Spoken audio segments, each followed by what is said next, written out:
In this video, I'm going to demonstrate how a content builder works using the power of the matrix field.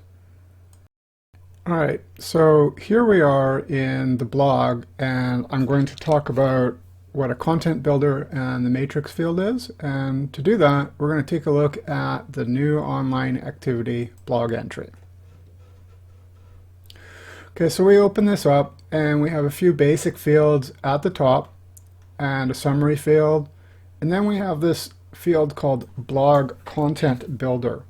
And here we can see that this copy block is wrapped in a box and it's got a single copy field. And I can minimize this by double clicking here. And then I come to another content block called Gallery, and there's more than one field. We have gallery title, description, gallery images, and some instructions for each image, and we could add more images if we wanted to. I'm going to just add another image. I'm not going to save it. I'll just demonstrate how easy this is. And I can reorder the images by dragging and dropping them. I'm going to minimize that. We've got another copy field and another gallery field, and then we have a call to action, and this call to action goes to an off-site link, and then more copy and another call to action, and this call to action goes to a page on the site.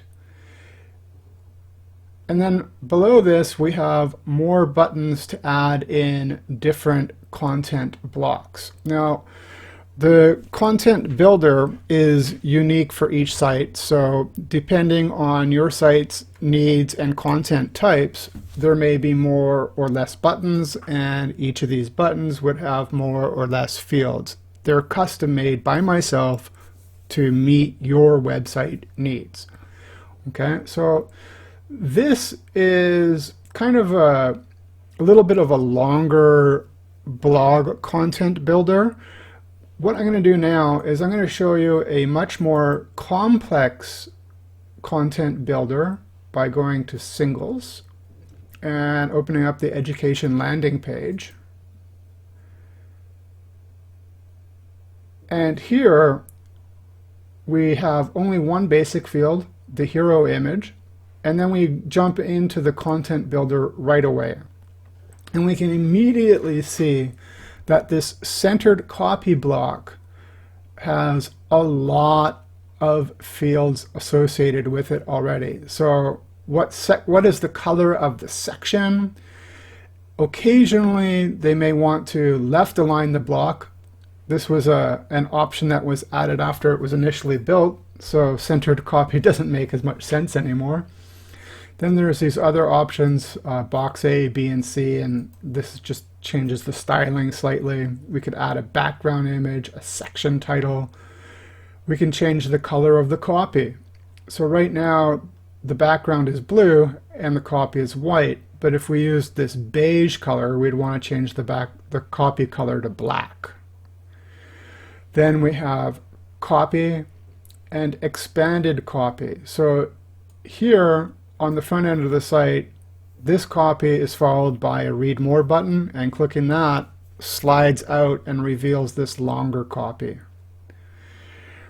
I'm going to minimize this by double clicking. And then we have a related to section. And again, we can choose the color of the section. And then immediately we have two sub blocks that have a number of fields, and they're exactly the same. The first option is to choose an entry on the site, and choosing an entry will link us to that particular entry.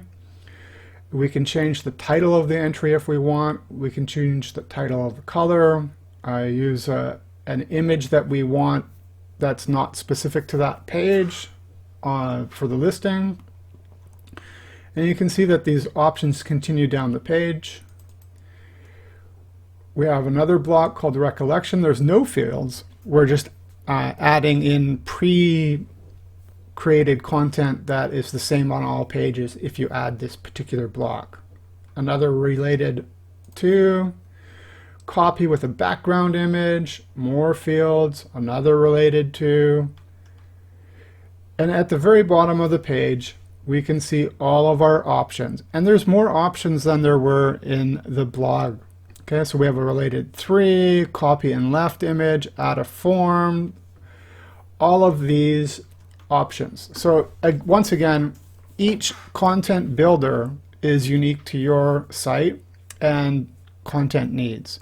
So in the next video, we will talk about live preview and how you can share drafts with other people who don't have access to the control panel.